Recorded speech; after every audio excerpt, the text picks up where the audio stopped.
In this video, we are going to take a look at the collinear constraint in Autodesk Inventor and all of the different ways that we can use it. Collinear is the second option up here on the top row.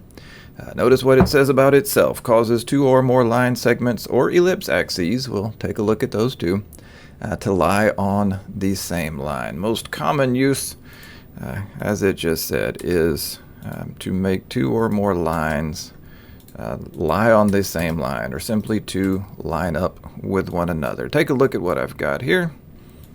Got an unintentional coincident constraint there. I'll delete that one. Three lines, three independent lines that are not tied together in any way. If I want this line and this line to line up with one another, I simply click on the collinear constraint button up here, click one, click the other, and now these two are stuck together. Let's add a third line to the group here.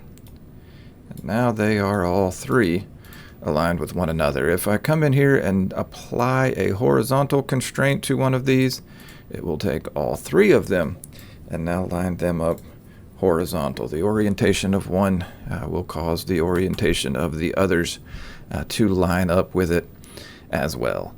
Let's see at the ellipse axis, as it told us in that little description. It will cause the axes of two ellipses to line up with one another. So let's click collinear here. As we touch this ellipse, see it highlights one axis.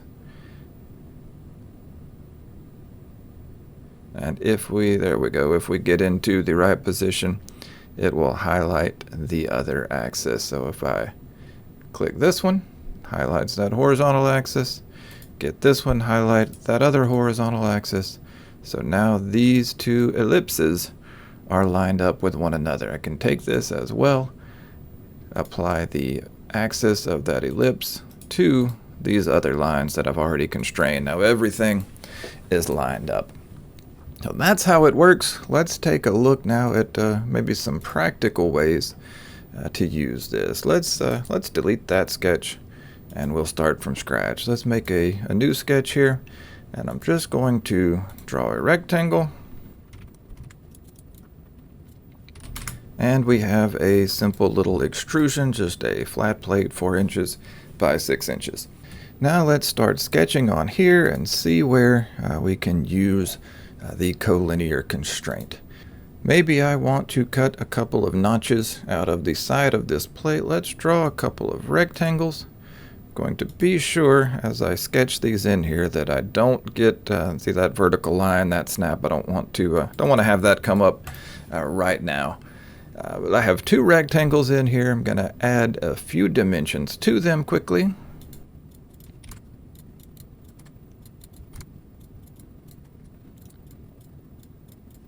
Alright, I've got everything dimensioned and constrained except for this one last line down here.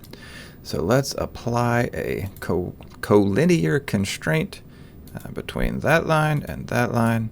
So now, no matter what happens, if I come up here and change that 2-inch dimension, they will always move together. There are certainly other ways to do this, other constraints that we will look at. We'll see other ways that this could be done. But this will put these two lines in line with each other. Finish that sketch. Now I can extrude both of those and finish that cut. Let's come back in here though and start a new sketch and see where the collinear constraint is a little more valuable, and there wouldn't be as many other options on how to create the sketch features that we want. Suppose I've got something like this. I've got an angle on top of both of these cutouts, and I want to be sure that this end and this end are always aligned with one another. Let me throw some dimensions up here quickly.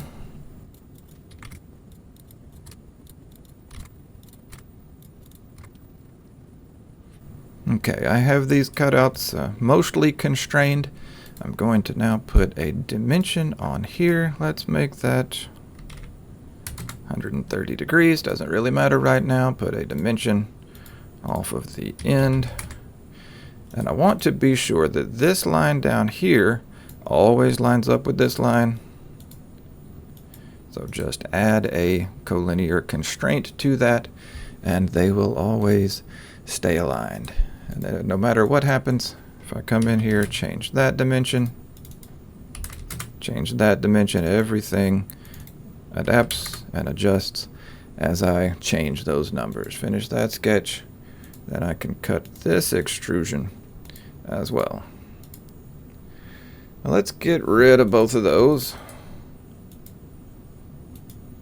and sketch something else on here. Let's show another way to use the collinear constraint, and let's draw a couple of slots in here. Just put one here, one here.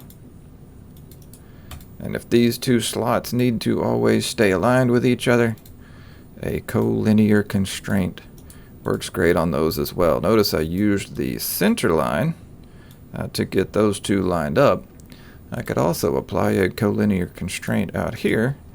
One of the many ways that I could ensure that these two slots always have the same width. Of course, I could go in and add all the rest of the dimensions to get a fully constrained sketch before I make my extrusion.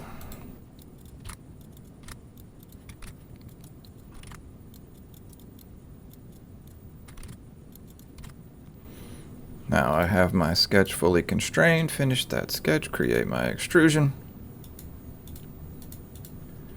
And we have our two slots that are lined up. And again, keep in mind the power of this is that I can go in here, change these dimensions, change one dimension, and everything updates automatically. Now I want to show you one more way we can use this, and that involves applying some collinear constraints to construction geometry. Let's delete that sketch and that feature, start a new sketch on here. And let's use some slots again. Suppose I drew this time these three slots on here. I'm being kind of intentionally sloppy. But let's suppose now I want all three of these slots lined up with each other, and I want them going corner to corner across this plate. Rather than applying, I can apply one constraint here to here, another one here to here.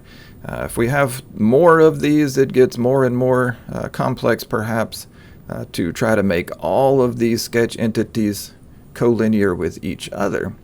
So let's use some construction geometry. I'm going to draw a line, come up here, click on construction geometry so that it says that is not part of an extrusion. It's just there for our reference. See the center lines of these slots are construction geometry as well. And now I can apply a collinear constraint to each center line of each slot so they will all stay lined up on that center line. Again, I would certainly want to come in and apply constraints and dimensions to all of this to get a fully constrained sketch before I finish.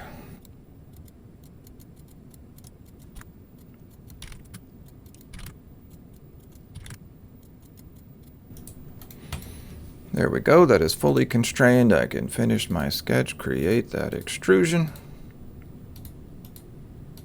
And that is a quick and easy way to get multiple entities all lined up with each other. Add construction geometry and then constrain other lines to that. Now let's take a look at how we can use collinear to help us out, because sometimes in Inventor things get broken and start to fall apart, and constraints can help us a lot to recover when that happens. Let me show you what I mean right here. I'm going to draw this little rectangular cutout. I'm going to cut through the middle of this plate, get my dimensions up here. Let's just make it 1 inch all the way around. All right, now I have this solid top line across this rectangle. But if I come in here and draw a little bit more and say this area down here is what I want to cut out of this part. Let's throw in a few more dimensions.